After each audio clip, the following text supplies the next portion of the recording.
శృతిస్మృతిపురాణానాం ఆలయం కరుణాలయం నమామి భగవత్పాదం శంకరం లోకశంకరం శంకరం శంకరాచార్యం కేశవం బాదరాయణం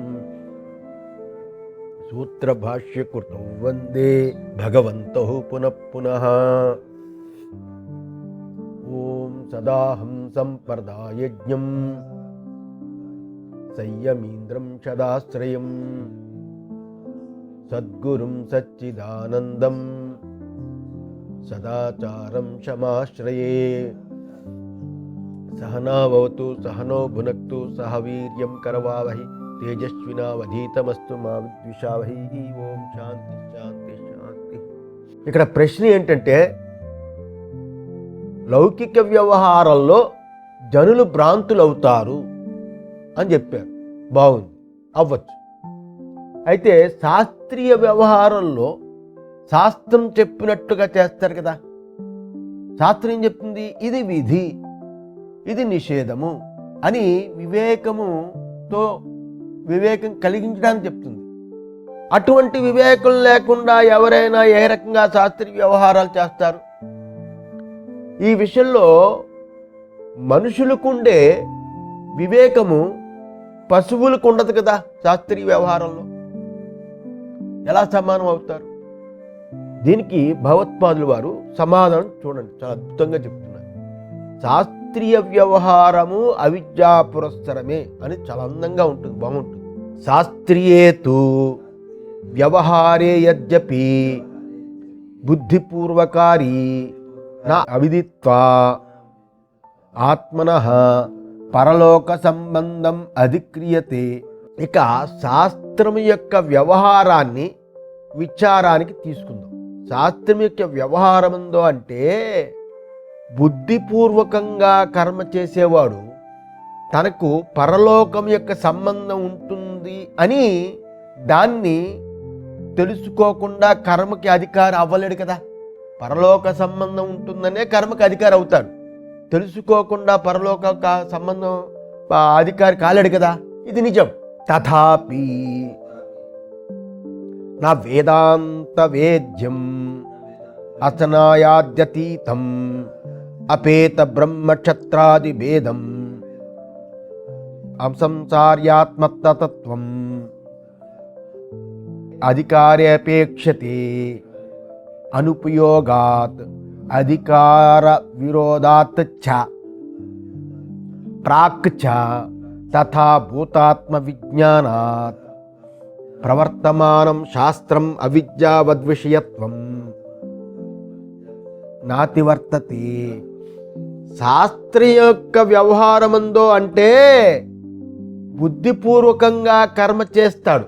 బుద్ధిపూర్వకంగా కదా కర్మ చేస్తాడు.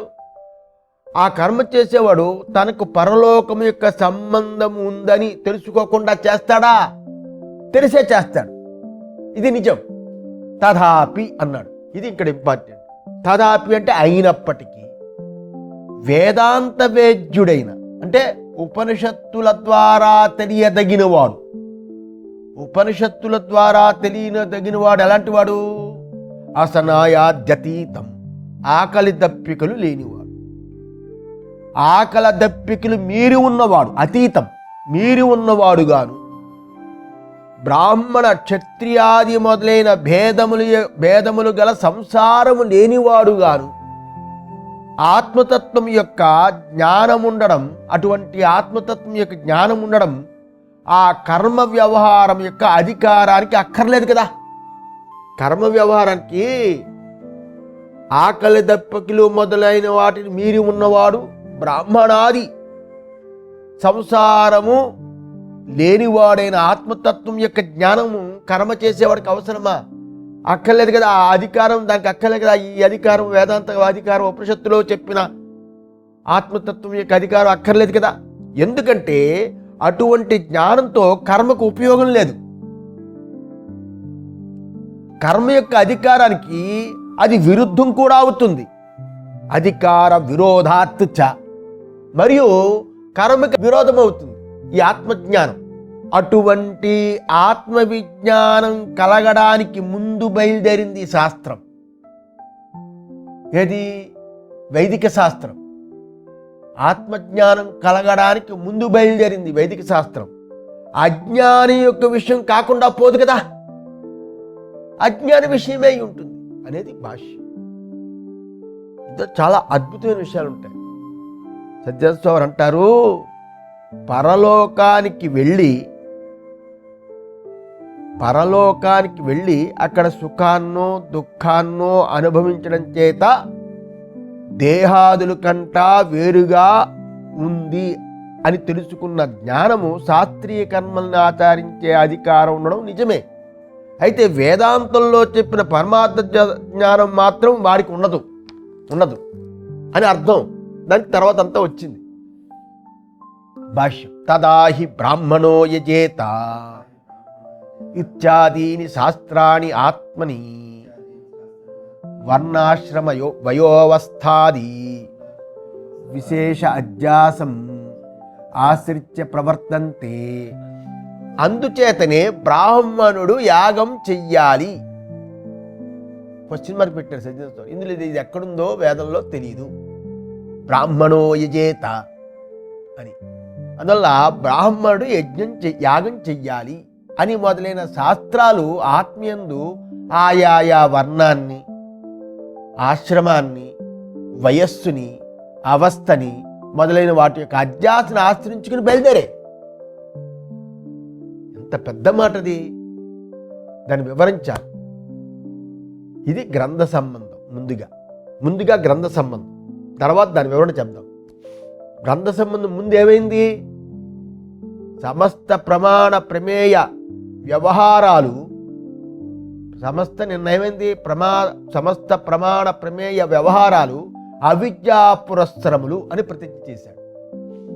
దాన్ని నిరూపించడానికి అటువంటి వ్యవహారానికి ఆశ్రయుడైన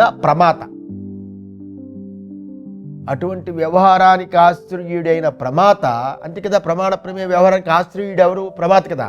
ప్రమాత దేహాదులు యందు నేను నాది అని అభిమానంతో కలుగుతున్నాడు అనేది చూపించాడు. మరియు వివేకవంతులు, బుద్ధిమంతులైన పురుషులు అంటే మానవులు ప్రవృత్తి నివృత్తి రూప వ్యవహారము పశ్వాదుల వ్యవహారంతో సమానం అని కూడా చెప్పారు. అలా సమానంగా ఉండడం చేత వాళ్ళ ప్రత్యక్షాది ప్రమాణ వ్యవహారం కూడా అవిద్యా పురస్సరమే అని కూడా చూపించారు. ప్రమాణ వ్యవహారం లాగానే శాస్త్రీయ వ్యవహారం కూడా అవిద్యా పురస్సరమే అని కూడా చూపబడింది భాష్యం. అదియు ప్రమాణ వ్యవహారమే కాబట్టి అని ఆయన ఉద్దేశం. ఎవరిది? భాష్యకారులు. అది కూడా ప్రమాణ వ్యవహారమే. ఇక ఇప్పుడు శాస్త్రీయ వ్యవహార విషయంలో ఇంకా చెప్పవలసింది అనే ఉద్దేశంతో శాస్త్రీయేతు వ్యవహారే అని మళ్ళా దాన్ని వివరించి చెప్తున్నారు. అది ఇప్పుడు భాష్యం. ఇక్కడ శాస్త్రీయ వ్యవహార విషయమందు శంక అంటే సంశయం. శాస్త్రీయ వ్యవహారం యందు సంశయం 48వ టాపిక్. శాస్త్రీయ వ్యవహారం యందు సంశయం ఏమిటి? ఇక్కడ శాస్త్రీయేతు వ్యవహారే అని ప్రారంభించారు. శాస్త్రీయేతు వ్యవహారే అని ప్రారంభించి తదాపి అన్నదాకా చూడండి భాష్యం. శాస్త్రీయేతు వ్యవహారే యద్యపి బుద్ధిపూర్వకారి నా అవిదిత్వ ఆత్మనః పరలోక సంబంధం అధిక్రియతే తదాపి అంటే ఎక్కడి నుంచి ప్రారంభించాడు? శాస్త్రీయేతు వ్యవహారే అని ప్రారంభించి తదాపి అన్నదాకా ఇది సంశయ గ్రంథం. తర్వాత వచ్చిందేంటి? తదాపి అన్న దగ్గర నుండి అవిద్యావద్ విషయత్వం నాతి వర్తంతే అన్నంత వరకు ఏంటి? తదాపి నా వేదాంత వేద్యం అసనాయాద్యతీతం అపేత బ్రహ్మక్షత్రాది భేదం అసంసారి ఆత్మతత్వం అధికారే అపేక్షతి అనుపయోగాత్ అధికార విరోధాత్ చ ప్రాక్చ తథా భూతాత్మ విజ్ఞానాత్ ప్రవర్తమానం శాస్త్రం అవిద్యావద్ విషయత్వం నాతి వర్తతే అనేది తదాపి దగ్గర నుండి ఇంత నాతి వర్తతే వరకు, నాతి వర్తతే అనేంత వరకు ఇది పరిహార గ్రంథం. ఇది పరిహార గ్రంథం. శంకా గ్రంథం ఏమిటి? శాస్త్రీయేతు వ్యవహారాన్ని ప్రారంభించి తదాపి వరకు. ఈ సంశయం గురించి ముందు చెప్పబడింది. సంశయం గురించి, ఈ సంశయం అంటే ప్రశ్న, ఆక్షేపం అన్నమాట అర్థం. ఏమిటి? లౌకిక వ్యవహారాలు, కనబడే విషయాలు, లోకంలో వ్యవహారాలన్నీ కనబడతాయి, కనబడే విషయాలు. అందువల్ల అది దృష్టఫలాలు కదా. అందువల్ల అవిద్యా పురస్సరములు అన్నారు, అన్నా పర్వాలేదు. కనబడే విషయాల గురించి చేసే ప్రయత్నానికి ఆత్మజ్ఞానం ఏమైనా అవసరం ఉంటుందా? ఏమీ అక్కర్లేదు కదా. అయితే దేహపాతం తర్వాత, అంటే దేహం పడిపోయిన తర్వాత, అంటే చచ్చిన తర్వాత, ఆ తర్వాత కాలంలో ఫలాన్నిచ్చే కర్మలతో సంబంధపడిన శాస్త్రీయ వ్యవహారము అది అదృష్ట ఫలాలు, దృష్టఫలం కాదు. దీనికి అయితే ఆత్మజ్ఞానం అక్కర్లేదు, అది అదృష్ట ఫలాలు చచ్చిన తర్వాత పొందేవి. అలాంటి శాస్త్రీయ వ్యవహారమందు దేహము కంటా వేరైన ఆత్మజ్ఞానం, దేహము కంటా వేరైన ఆత్మజ్ఞానం అంటే జీవుడు అనే తెలివి. శాస్త్రీయ వ్యవహారం ఎవరు చేస్తారండి? చచ్చిన తర్వాత పరలోకం ఉంటుంది, పాపం చేస్తే పాపలోకాలు, పోతే పుణ్యలోకాలు. ఇదంతా ఏంటి? జీవబుద్ధి. అందువల్ల అది ఆత్మజ్ఞానం అక్కడ. అటువంటి జీవుడనే తెలివి లేకుండా ప్రవృత్తి ఉండదు కదా, ఆ ఆత్మజ్ఞానం ఉంటుంది కదా అక్కడ. మీమాంసుడికి ఆత్మజ్ఞానం అంటే జీవుడు దేహం కంటా వేరని. జీవుడు ఎప్పుడూ సత్యమే అంటారు వాళ్ళు కూడా, వాడు నిత్యుడే అంటాడు, వాడికి ఎప్పుడూ మోక్షం ఉండదంటారు. జీవుడు జీవుడే, దేవుడు దేవుడే అంటారు, కర్మఫలాలు అనుభవించవలసిందే అంటారు. దేహం కంటా వేరైన ఆత్మజ్ఞానం లేకుండా ప్రవృత్తి కుదరదు కదా. దేహం కంటా వేరు ఆత్మ అని, జీవుడని తెలుసుకునే చేస్తారు కదా. బుద్ధిపూర్వకంగా కర్మల్ని ఆచరిస్తారు. బుద్ధిపూర్వకంగా అంటే మనసు పెట్టి చక్కగా తెలుసుకొని, బుద్ధిపూర్వం అంటే తెలుసుకొని చక్కగా కర్మల్ని ఆచరిస్తారు. అటువంటి విద్వాంసుడు కదా అటాంటి కర్మల యందు అధికారి. మరియు అతడు పరలోకంతో తనకు ఉన్న సంబంధం తెలియకుండా అధికారి కాలేడు కదా. పరలోకంతో ఉన్న సంబంధం తెలిసే కదా చేస్తాడు. స్వర్గకామో యజేత అని తెలుసుకున్నాడు వేదంలో, స్వర్గం కోసం యజ్ఞం చెయ్యాలి. అలా తెలియకుండా వాడు సంబంధం లేకుండా చేస్తాడా? తెలుసుకునే చేస్తాడు. అదే ఆయన చెప్తాడు. అలాగే స్వర్గకామో యజేత అని మొదలైన శృతులు కూడా పరలోక ఫలాన్ని బోధించడానికి యోగ్యుడైన కర్త లేకుండా ప్రమాణాలు అవ్వవు కదా. స్వర్గకామో యజేత అని ఒక శృతులు చెప్పాయంటే ఆ ఫలాన్ని భోగించడానికి ఒక యోగ్యుడైన వాడు ఉండాలి కదా. ఆ యోగ్యుడైన కర్త లేకుండా అది వేదము ప్రమాణం కాదు కదా. కర్మఫలాలతో సంబంధపడే దేహము కంటే, కర్మఫలాలతో సంబంధపడే దేహాదుల కంటే వేరైన ఆత్మ ఇంకొకటి ఉన్నది అని తెలుసుకుంటారు కదా. కర్మఫలాలతో సంబంధపడే దేహం కంటే, దేహము కంట కర్మఫలాలతో సంబంధమైన వేరే ఒక జీవుడు, ఒక ఆత్మ ఇంకొకడు ఉన్నాడు అని తెలుసుకునే కదా శాస్త్రీయ వ్యవహారాలు ప్రారంభిస్తాడు. అయితే పరలౌకిక కర్మల చేత కలిగే ఫలముతో, పరలోక కర్మల చేత కలిగే కర్మలతో, పరలౌకిక కర్మల చేత కలిగే ఫలాలతో సంబంధపడే దేహాదుల కంటే అన్యుడైన ఆత్మ ఒకడు లేడు అని గాని, లేడు అని అనుకుంటాడా? లేడు అని గాని, లేదా అసలు పరలోకమే లేదు అని గాని తలిచే చార్వాకాది మతస్థులు లాంటి వాడు కాదు కదా ఈ కర్మకి అధికారి. పరలోకము లేదు, పరలోకం కంటే వేరే ఆత్మ లేదంటాడు చార్వాకులు. అలాంటి వాడు కాదు కదా కర్మిష్టి, కర్మకి అధికారి. ఇలా ఉండగా ఇటువంటి శాస్త్రీయ వ్యవహారము అవిద్యావంతుడి విషయము అని ఎలా చెప్తారు మీరు అని ప్రశ్న, గట్టి ప్రశ్నే కదా. ఎలా చెప్తారు? పరలోక సంబంధము అని చెప్పడం చేత జన్మాంతర సంబంధం అని కూడా తెలియాలి. పరలోక సంబంధం అంటే చచ్చిన వాడు ప్రతి ఒక్కడు పరలోకానికి వెళ్ళిపోడు. జన్మ, ఇంకొక జన్మ కూడా పొందొచ్చు, అది కూడా తెలుసుకోవాలి. శాస్త్ర ప్రవృత్తియే జన్మాంతర లోకాంతర ఇష్టాయిష్ట ప్రాప్తి పరిహార ఉపాయాన్ని తెలపడానికి వచ్చింది. శాస్త్ర ప్రవృత్తి ఎందుకు వచ్చింది? నీకేం కావాలరా? స్వర్గం కావాలి. స్వర్గ కామో ఏ చేత. నీకేం కావాలరా? నాకు పాపలోకాలొద్దు, నా సురాపానం పిబేత్, తాగకు, పరస్త్రీని సంగమించకు, ఇవన్నీ చెప్తుంది. కావున దీనివల్ల మోక్షశాస్త్రము కూడా అవిద్యావంతుడి విషయము అవ్వదు కదా అని చెప్పినట్లు కూడా అయిపోయింది కదా. దీనివల్ల చెప్పినట్టుగా అయిపోయింది కదా. ఎందుకు అలా చెప్పినట్టుగా అయిపోయింది అంటావు? దీనివల్ల ఏమండి స్వర్గము పాపలోకి రాకుండా స్వర్గంలోకి రావాలి, మంచి జన్మ రావాలి అనే దానికి దీనికి సంబంధం ఏంటండి? మోక్షశాస్త్రానికి ఎందుకు సంబంధం అంటుందంటే అక్కడ కూడా తనకు మోక్షముతో గల సంబంధం గుర్తించే కదా మోక్షశాస్త్రాలు చదువుతూ ఉంటాడు.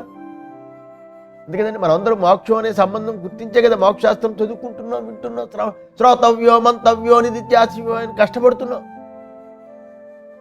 కావున శాస్త్రీయ వ్యవహారము ఏ విధంగానూ ఏ రకంగా చూసుకున్నా ఎలా ఆలోచించినా అవిద్యావంతుడి విషయం అని చెప్పడానికి కుదరదు అనేది అభిప్రాయం. దానికే శాస్త్రీయేతు వ్యవహారే అని ప్రారంభించి తదాపి వరకు ఇది అర్థం. అటువంటి సంశయం దానికి పరిహారాన్ని చూపించాడు. తర్వాత ఏమని? రెండో వాక్యం తదాపి అన్న దగ్గర నుంచి అవిద్యావద్విషయత్వం నాతి వర్తతే. తదాపి అంటే అయినప్పటికీ. ఇలా సంశయానికి పరిహారము పైన చెప్పినదంతా అంగీకరించి సంశయం చేశాడు కదా, ఆ సంశయానికి పరిహారాన్ని ఇస్తున్నాడు. పరిహారం ఎలా ఇస్తాడు? పైన చెప్పిందంతా ముందు విన్నాడు, అంగీకరించాడు ఆక్షేపాన్ని. శాస్త్రీయ వ్యవహారము అవిద్యావంతుని విషయమే అని చూపడానికి గాను తదాపి అని చెప్పాడు. అంగీకరించే కదా తదాపి అంటాం. నువ్వు చెప్పావురా, కరెక్టే, అయినప్పటికీ అని మాట్లాడతాం కదా, అదనమాట. అంగీకరించాడు, అయినప్పటికీ అని చెప్తున్నాడు. చెప్పి ప్రవర్తంతే అన్నాడు చివరిలో. ఆ ప్రవర్తంతే అనేంత వరకు ఉన్న గ్రంథంలో తదాపి అయినప్పటికీ అనడం దేహాది వ్యతిరేక్తమైన జ్ఞానాన్ని అంగీకరించి దోషం చూపిస్తున్నాడు. నిజమేరా, కర్మిష్ఠులందరూ కూడా చార్వాకుల్లాగా, కర్మిష్ఠులు వాళ్ళు అలా కాదురా. శరీరమే ఆత్మ అనుకోర్రా. శరీరము అనేది ఆత్మ కాదు, ఇది మట్టిలో పుట్టింది, మళ్ళా మంటలో కాలిపోయి బూడిదలో అయ్యి మట్టిలో కలిసిపోతుందిరా, ఇది కాదు, జీవుడు వేరు అని తెలుసుకున్నారు. నిజమే.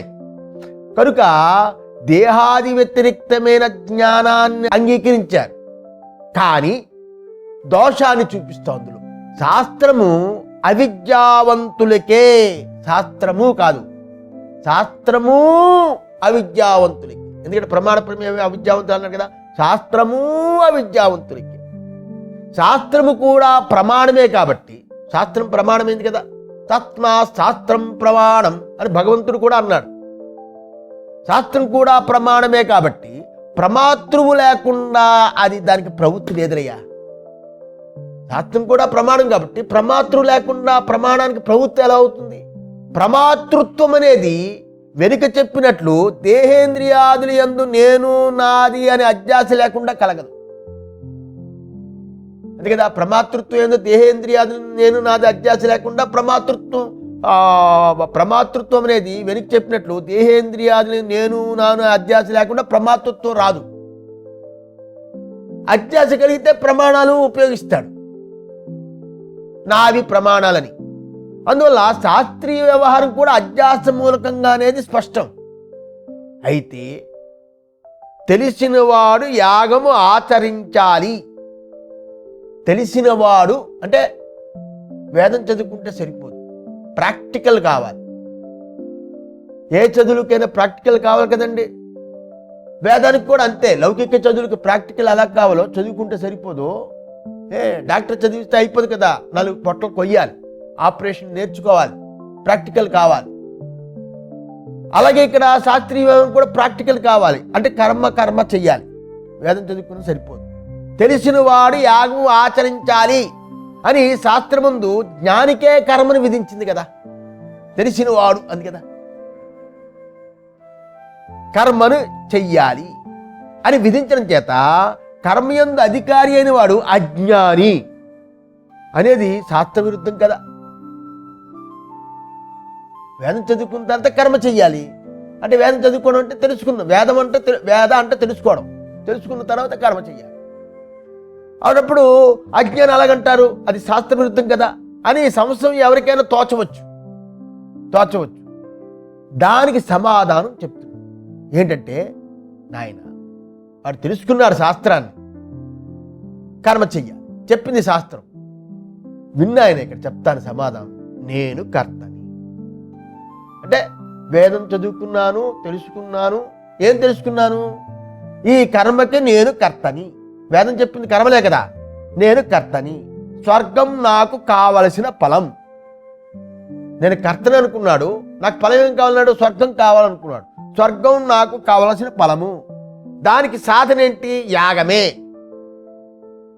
దానికి సాధన యాగమే అని శాస్త్రవాక్య విచారంతో తెలుసుకునేవాడే కర్మకు అధికారి. అది వాస్తవం. అయితే ఇక్కడ విషయం ఏమిటి? నేను కర్త అనే జ్ఞానము, అహంకార జ్ఞానం అనే జ్ఞానం ఏదైతే ఉందో, నేను కర్త అనే జ్ఞానము ఏదైతే ఉందో అది అహంకారము, ఇంద్రియాలు, దేహము, వీటిని తన యందు అధ్యాస చేసుకోకుండా కలగదు కదా. నేను అంటే అహంకారం. ఇంద్రియాలు లేకుండా స్వాహ అని ఎలాగంటాం? కనుక శరీరాన్ని ఉపయోగించుకోవాలి కదా. వీటిని తన యందు అధ్యాస చేసుకోకుండా పని అవ్వదు కదా, పని జరగదు కదా. అందుచేత కర్మకి అధికారి అయినవాడు నేను కర్తని, ఇటువంటి కులానికి చెందినవాణ్ణి, ఇటువంటి ఆశ్రమానికి చెందినవాడిని, ఇంత వయస్సు గలవాడిని, నాకు ఈ కర్మ శాస్త్రమయందు విధించింది అని అధ్యాసని పెట్టుకునే బయలుదేరవలసి ఉంది కదరా. అందుచేత కర్మకాండ జ్ఞానము ద్వారా నడిచే శాస్త్రీయ వ్యవహారము, కర్మకాండ ఏదైతే జ్ఞానం చేతనే నడుస్తుంది, ఆ నడిచే శాస్త్రీయ వ్యవహారము అవిద్యా విషయమే. ఈ అవిద్యను తీసివేయే విద్యని ఉపనిషత్తులు తెలియజేస్తాయి. ఈ అవిద్యని, లౌకిక విద్య ఏంటి? లౌకిక విద్య శరీరమే నేను, ఈ శరీరంతో ఇంకొక శరీరంతో సంబంధం పెట్టుకున్నప్పుడు కలిగిన పుట్టిన శరీరాలు నా పిల్లలు, నా బంధువులు, ఇవన్నీ. దానికి శాస్త్రం ఏం చేయలేదు. ఎందువల్ల? వాడు నాస్తికుడు టైపు, చార్వాకుడు. కానీ జీవుడు వేరని శాస్త్రం ద్వారా తెలుసుకున్నాడు. చాలా గొప్ప విషయం. మీమాంసకుడు వాడి మీద వీడు బెటరు, వీడు చాలా గొప్పవాడు. ఎందుకంటే జీవుడు అనేవాడు స్వర్గానికి వెళ్తాడు, దేవుడు కరుణిస్తే మంచి కర్మలు చేస్తే పుణ్యలోకాలు ఇస్తాడు, లేకపోతే పాపలోకంలో పడేస్తాడు. ఒక జీవుడు వేరు, దేహం కంటా జీవుడు వేరు అని బుద్ధి ఉంటుంది. దీనికి శాస్త్రం కావాలి. ఎందువల్ల? శాస్త్రం ద్వారా జీవుడు వేరని తెలుసుకున్నాడు కాబట్టి. ఆ కర్మిష్టి కాబట్టి, ఆ కర్మిష్టి పూర్వజన్మ సుకృతం, పుణ్యబలం, వైరాగ్యం, విరక్తి ఇలాంటివన్నీ కలిగితే వాడికి మళ్ళా శాస్త్రం కావాలి. అప్పుడు శాస్త్రం చెప్తుంది వాడికి నేను కర్తని, నేను ఈ కర్మ చేయడానికి అధికారిని, నేను ఆ ఫలం స్వర్గాన్ని పొందుతాను అనే అవిద్యను తీయాలి. విద్యని, అటువంటి అవిద్యను తీసే విద్య అనే ఉపనిషత్తులు కావాలి, అవి తెలియజేస్తాయి. ఇదే ఈ ఆక్షేపానికి సమాధానం. ఎందుకంటే దేహాదులతో సంబంధము లేకుండా, నేను అనే జ్ఞానము లేకుండా, దేహంతో సంబంధం ఉండాలి, నేననే జ్ఞానం ఉండాలి. ఆత్మకు కర్తృత్వం అప్పుడు కానీ రాదు. అర్థమైందా? జీవుడికి కర్తృత్వం ఎప్పుడు వస్తుంది? దేహంతో సంబంధపడాలి. ఈ బొందిలో నేను దూరానంటే పూర్వజన్మలో చేసిన ఇది అని కదా ఈ శరీరం. కనుక దేహాదులతో సంబంధం లేకుండా, నేననే ప్రత్యయం లేకుండా ఆత్మకు కర్తృత్వం లేదు కదా. మరియు దేహ సంబంధం లేకుండా, దేహంతో సంబంధం లేకుండా స్వర్గాదిలోక గమనం కూడా కుదరదు కదా. దేహంతో సంబంధం లేకుండా స్వర్గాదిలోక గమనం కుదరదు అంటే దేహంతో వెళ్తావా? స్థూల శరీరము, సూక్ష్మ శరీరము, యాతనా శరీరము, దాంతో వెళ్తాం కదా. అలాంటి గమనం కూడా కుదరదు కదా. శరీరం వదిలిపెట్టినా దాంతో వెళ్తాం కదా. స్వర్గాదిలోకము యందు గాని లేదా జన్మాంతరమందు గాని దేహం లేకుండా ఇష్టాయిష్ట విషయాలతో సంయోగం అవుతుందా? స్వర్గాదిలోకంలో అయినా అక్కడ దేహం ఉండాలి. ఇది భవ్య శరీరం, అది దివ్య శరీరం. అక్కడ అనుభవిస్తాం ఆ శరీరం. స్వర్గాదిలోకం ఏదో శరీరం ఉండాలి. లేకపోతే అక్కడ భోగాలు, స్వర్గలోకంలో భోగాలు పోవడం చెప్పాడు. అపరాజిత అనే పెద్ద సభ ఉంటుంది, అక్కడ ఇంద్రుడు ఉంటాడు, అవన్నీ చెప్తాడు కదా. అపరాజిత సభ కాదు, వృక్షం. కనుక ఇలా స్వర్గాదిలోకములలో కానీ లేదా వేరొక జన్మలో కానీ దేహం లేకుండా ఇష్టాయిష్ట విషయాలతో సంయోగం, దేహం లేకుండా ఇష్టాయిష్ట సంయోగం అవుతుందా? కనుక వాటితో కలిగే సుఖదుఖాలు అనుభవం అవుతుందా? అవ్వవు కదా. దేవతలకే ఉంది సుఖదుఖాలు లేవా? ఉన్నాయి. అక్కడ కొట్లాట్లు ఉన్నాయి, తగువులు ఉన్నాయి, ఇక్కడ ఉన్నాయి, అన్ని చోట్ల ఉంటాయి. అందుచేత దేహము కంటా వేరైన ఒక ఆత్మ ఉన్నాడు అనే జ్ఞానం ఉన్నా కూడా, వాళ్ళకి దేహము కంటా వేరుగా ఒక ఆత్మ ఉన్నాడనే జ్ఞానం ఉన్నా కూడా అది కర్మాధికారానికైనను దేహాధ్యాసను ఆశ్రయించవలసి ఉంటుంది. నిజమే, వాడికి ఆత్మ వేరుగా ఉన్నాడు, దేహం కంటే తెలుసు. ఉన్నాడని తెలిస్తే సరిపోదు. దేహంతో సంబంధం ఉంటేనే కర్మకు అవుతుంది. దేహంతో సంబంధం ఉంటేనే సుఖ దుఃఖాలు అనిపిస్తుంది. దేహంతో సంబంధం ఉంటేనే స్వర్గభోగం అవుతుంది. ఇది గుర్తుంచుకోవాలి. అంటే దేహాధ్యాస లేకుండా దేహ వ్యాపారంతో ఆత్మిక కర్తృత్వ భోక్తృత్వం కుదరవు. అధ్యాస లేకుండా దేహానికి ఆత్మీయత్వమే కుదరదు. ఆత్మీయత్వమే కుదరదు అధ్యాస లేకుండా దేహానికి. కనుక ఆత్మీయత్వం అంటే సంబంధం. అధ్యాస లేకుండా దేహమే నేను అనే భావనే రాదు కదా. భావనే రాదు కదా. అందుచేతనే భాష్యకారులు దేహాత్మలకు వాస్తవమైన స్వస్వామి సంబంధం కూడా లేదు అని చూపించారు. పాపం పూర్వీకులు ఆత్మజ్ఞానం కలగడానికి ముందుగా ముముక్షు అనేవాడు రుచులు తగ్గించుకోవాలి, ఆహార నియమాలు పాటించాలి,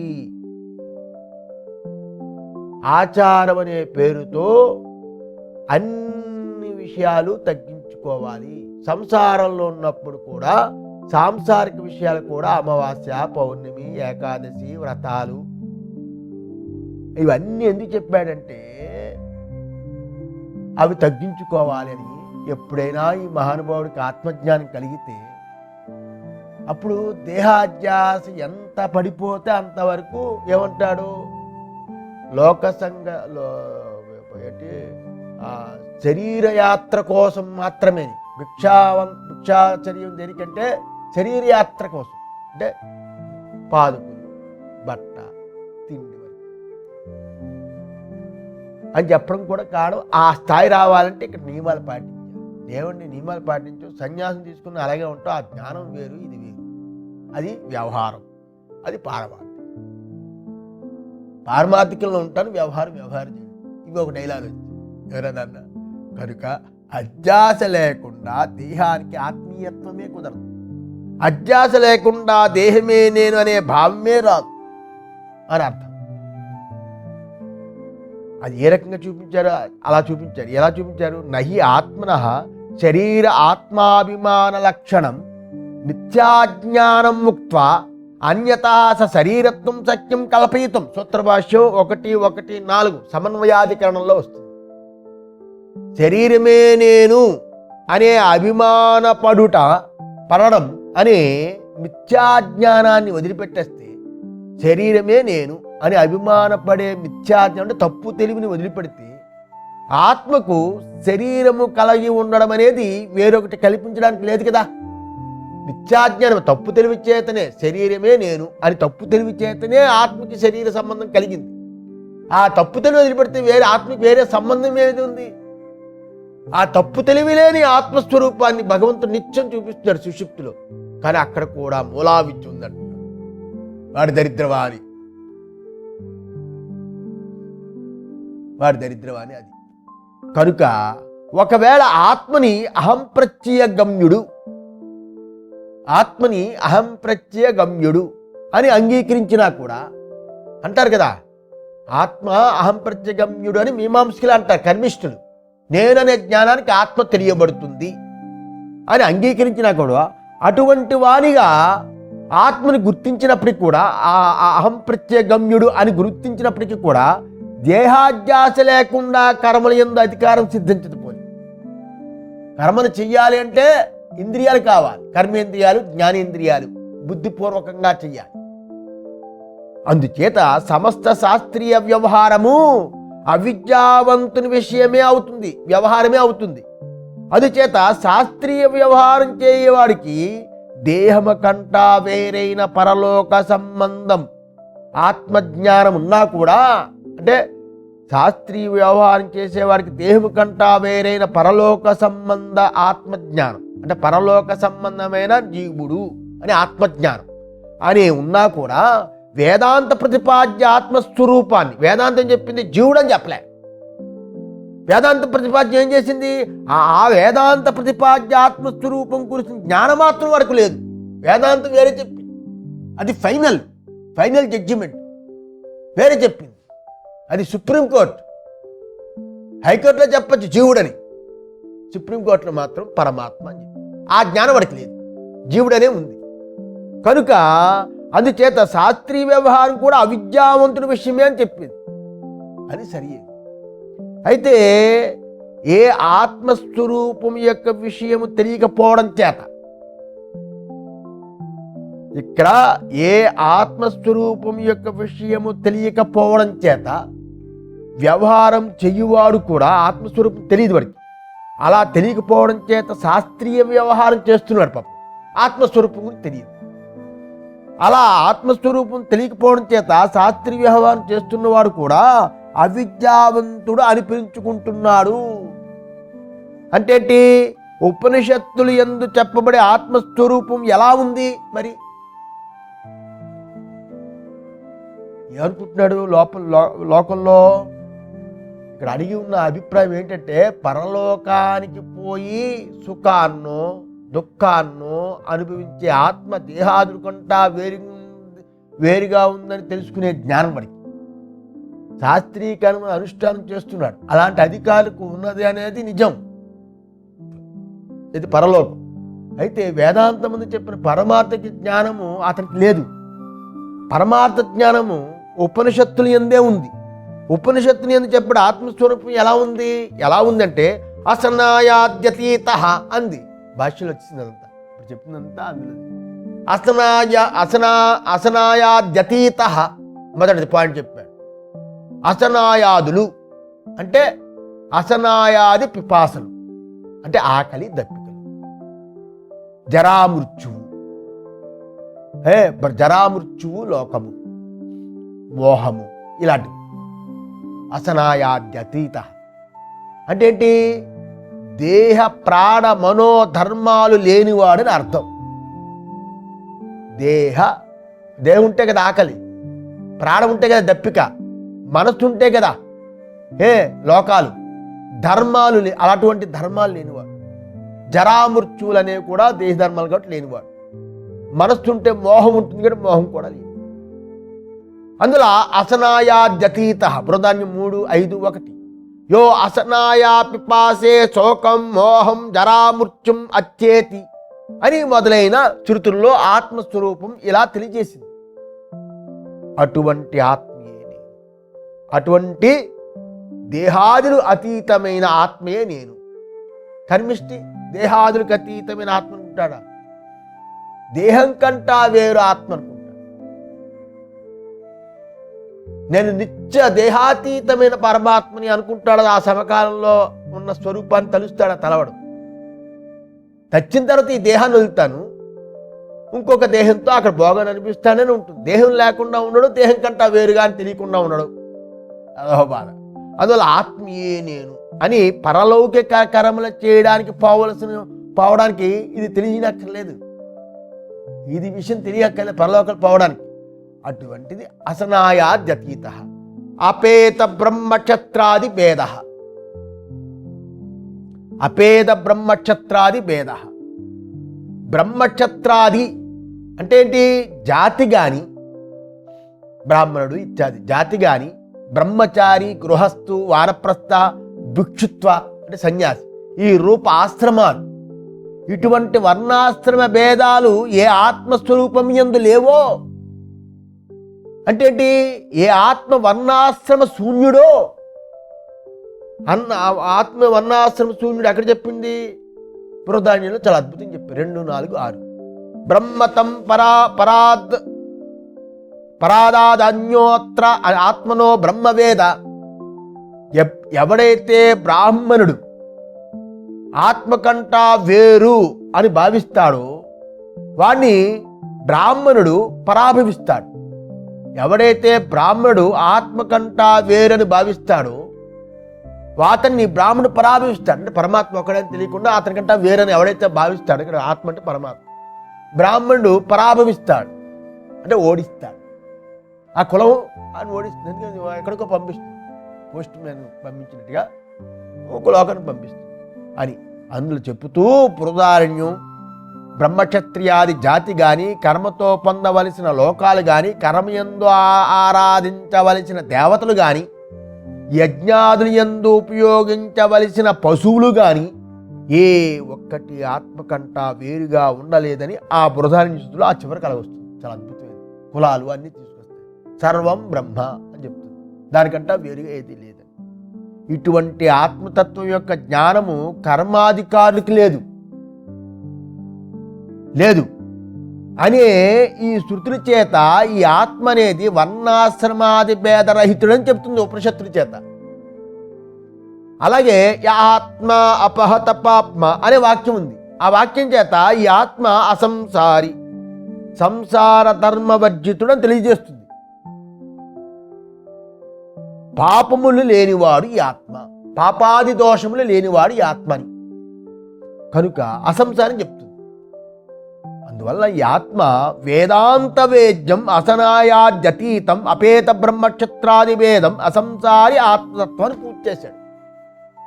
వేదాంత వేద్యం ఉపనిషత్తుల చేత తెలియబడివాడుగాను, అసనాయాద్యతీతం అసనాయాదతీతం ఆకలి దప్పికలు మీరి ఉన్నవాడు, అపేత బ్రహ్మక్షత్రాది అంటే బ్రహ్మక్షత్రాది భేద రహితమైన వాడు, అసంసారి ఆత్మతత్వం సంసారము లేనిదిగా ఉన్నది ఈ ఆత్మతత్వం. అటువంటి సంసారం లేనిది ఆత్మతత్వం ఇక్కడ అధ్యాస భాష్యంలో చూపుతుంది.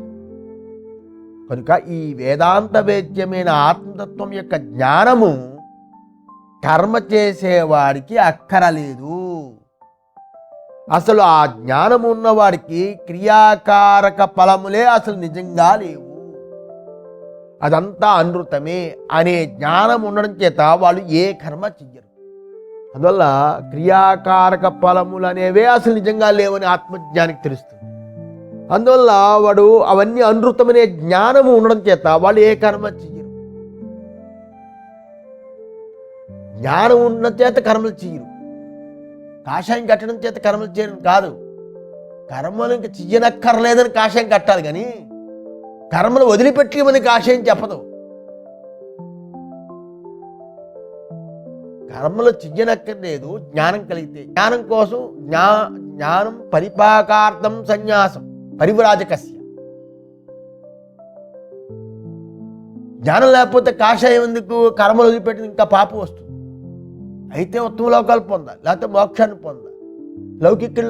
లౌకికులు చాలా భక్తులుండి రోజు వెంకటేశ్వరం దర్శిస్తాడు, శివుని దర్శిస్తాడు, 3 జపాలు చేస్తాడు, అన్నీ చేస్తాడు. కానీ కర్మకు అధికారమైన వైదిక వ్యవహారం లేదు. ఉత్తమ లోక గతులకి ఏ రకమైన రూట్ మ్యాప్ చెప్పిందో వేదాల వాడికి తెలియనప్పుడు వాడు చూసి పొంగిపోయి వాడు చాలా భక్తులని చెప్పి వైదిక వృత్తి మానేసి వాడు కూడా పొద్దున్న లేచి భజన చేసి కూర్చుంటే అవ్వదు కదా. వైదిక కర్మ చేస్తేనే ఆ రూట్ మ్యాప్ స్వర్గాది లోక వాడికి తెలుసు. శరీరం కంటా జీవుడు వేరని భక్తుడికి తెలియదు. కోరికలు ఇక్కడ అన్నీ అయిపోవాలి, అన్ని పనులు అయిపోవాలి. కనుక పోని ఇన్ని విశేషణాలు చెప్పారు కదా,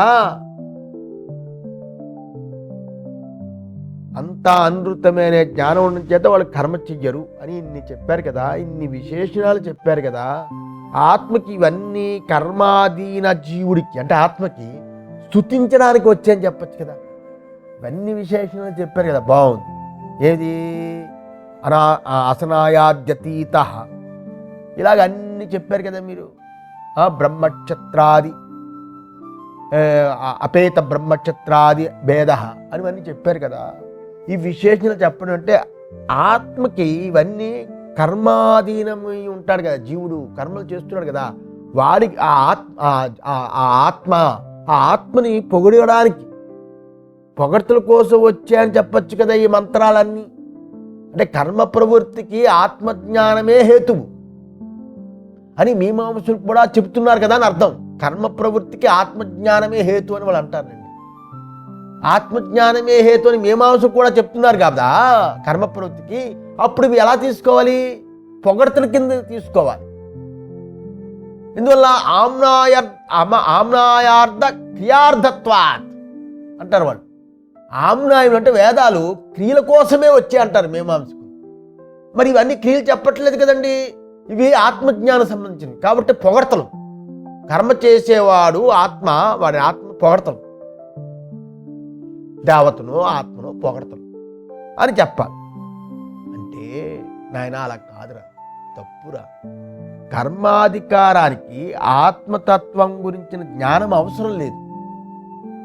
చాలా ఇంపార్టెంట్ చెప్తారు సజ్జన్స్, చిన్న సూక్ష్మమైన విషయం. కర్మాధికారానికి ఆత్మతత్వం గురించి జ్ఞానం అవసరం లేదు. ఎందుకంటే భాష్యంలో ఇచ్చారు అనుపయోగ అన్నాడు. ఇంకోటి ఏమన్నాడు? అధికార విరోధాత్త. రెండు మాటలు చెప్పాడు. అంటే జ్ఞానంతో కర్మకి అనుపయోగాత్ ఉపయోగం లేదు, ఉపయోగం లేదు. అధికార విరోధాచ్చ కర్మ యొక్క అధికారానికి అది విరుద్ధం అవుతుంది ఆత్మజ్ఞానం అన్నాడు. ఇది భాష్యం గొప్పతనం. ఏది లేకపోతే ఏ కర్మ చెయ్యలేమో దానికి దాని అపేక్ష ఉంటుంది. ఏది లేకపోతే సుక్కు లేకపోతే కర్మ చేయడం, ఇంకోటి లేకపోతే కర్మ చేయడానికి ఉండాలి, దానికి అపేక్ష ఉంటుంది. అంటే ఏంటి? ఈ విధంగా పరమార్థమైన ఆత్మతత్వం యొక్క జ్ఞానము లేని వాడికే పారలౌకిక కర్మని శాస్త్రం ఉపదేశించి, జ్ఞానం లేని వాడికి పారలౌకిక కర్మని ఉపదేశించి, అలా చేయడం చేత అది కూడా అవిద్యావంతుడు ప్రవృత్తి అయి ఉంటుందని సరిగేది. జ్ఞానం లేని వాడికి చెప్పింది తప్పుదో పట్టకుండా. స్వర్గాది లోకాలు నిజంగా ఉన్నాయి కాబట్టి. అలాగే శాస్త్రీయ వ్యవహారము నేను కర్తని నేను భోక్తని అని జ్ఞానము లేకుండా కలగదు. నేను కర్తని నేను భోక్తని అని జ్ఞానం లేకుండా కలగదు. అందువల్ల ఆ మాత్రం అంటే నేను కర్తని నేను భోక్తని ఆ మాత్రం అనే ఆ మాత్రమే అంటే ఆ మాత్రం ఉన్నా అని అర్థం. ఆ మాత్రం ఉన్న ఆ జ్ఞానం మాత్రము ఉంటే చాలు ఈ శాస్త్రీయ కర్మలకి ఆచరించడానికి సరిపోతుంది. అంతేగాని నేను అసంసారి అయిన ఆత్మని అనే జ్ఞానంతో పని లేదు. నేను శుద్ధుడిని అంటే స్నానం చేయవా కదా. అందువల్ల అది కాకుండా ఇందులో నాకు దేహంతో ఉన్న జీవుని అనుకుంటాడు కాబట్టి నిత్యశుద్ధుడు ఎవరికి నిత్యం 3-4 సార్లు స్నానాలు చేస్తూ ఉంటాడు. నిత్యశుద్ధుడు ఎవరు? పరిపూర్ణమైన ఆత్మజ్ఞాని, జీవన్ముక్తుడు. కనుక అది కాకుండా ఆ కర్మానుష్ఠానానికి ఈ అసంసారి ఆత్మతత్వజ్ఞానము ఉపయోగం లేదు. అంతేకాదు కేవలం ఉపయోగం లేదనేదే కాదు, ఇక్కడ విరోధం కూడా, అధికార విరోధం కూడా. ఎందుకంటే కర్మలు అనుష్ఠించేవాడికి నేను అకర్తని నేను అభోక్తని అని జ్ఞానం విరోధిస్తుంది కదా. కర్మలు చేస్తున్నవాడికి నేను అకర్తని నేను అభోక్తని అని కర్మలు చేయగలడా? కర్తను అనుకొని కర్మ చేయాలి, అందుకని అది విరోధిస్తుంది కదా. ఎందుకంటే అకర్త కర్మ చేస్తాడు, అకర్త అంటాడు కర్మ చేస్తాడు, అభోక్త అంటాడు పారలౌకిక కర్మ ఫలాన్ని అనుభవిస్తాడు అనే మాట ఒకదానికి ఒకటి విరోధం కదా.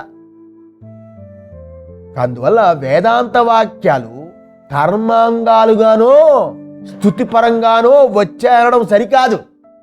వేదాంత వాక్యాలు కర్మాంగంగానో స్థుతిపరంగానో వచ్చాయని తప్పు.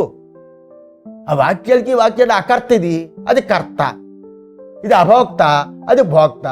అకర్త అభోక్త, నేను అకర్తని కర్మ చేస్తున్నాడు, అభోక్తని పరలోకాన్ని కోరుకుంటున్నాడు. కనుక ఇవి విరుద్ధం. స్థుతిగా కుదరదు, కర్మాంగంగా కుదరదు. అయినప్పటికీ ఉపాసన రూప ఏ జ్ఞానం ఉందో, ఉపాసన రూప ఏ జ్ఞానం ఉందో అది అభ్యుదయం కోసం, పరంపరగా నిశ్రేయస్సుని కలిగజేయడం కోసం అంగీకరిస్తున్నాం. పరంపరగా ఎప్పుడైనా వాడికి మోక్షం వస్తుందని అంగీకరిస్తున్నాం. అందుచేతనే భగవాన్ భాష్యకారులు ఇక్కడ ఒక చక్కని మాట అన్నారు. ఏమని? తత్ర కానిచిత్ బ్రహ్మణ ఉపాసకాని అన్యభ్యుదయార్థాని కానిచిత్ క్రమముఖ్యార్థాని కానిచిత్ కర్మ సమృద్ధ్యర్థాని అని కానిచిత్ చెప్పాడు. 1:12 వాటిలో కొన్ని సగుణ బ్రహ్మ ఉపాసనలు. తత్ర కానిచిత్ బ్రహ్మణ ఉపాసన అని, సగుణ అనకపోతే బ్రహ్మ ఉపాసన అనుకుంటారు.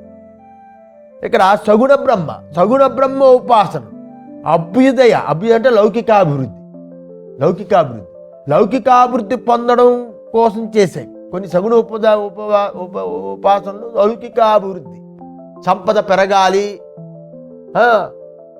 మగబిడ్డల కనాలి, ఇవన్నీ ఉంటాయి కదా, ఇవి పొందడం కోసం.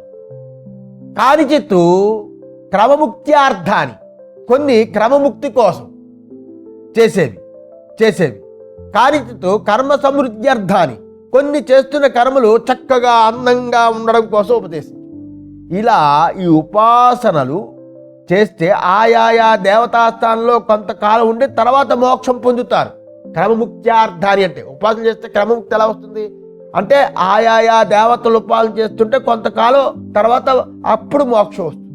అది చెప్పారు కదా క్రమముక్తి అంటే. అక్కడ దేవత దగ్గరికి వెళ్ళి ఆత్మజ్ఞానం పూర్తి, ఎక్కడైనా ఆత్మజ్ఞానం పూర్తి అయితేనే మోక్షం.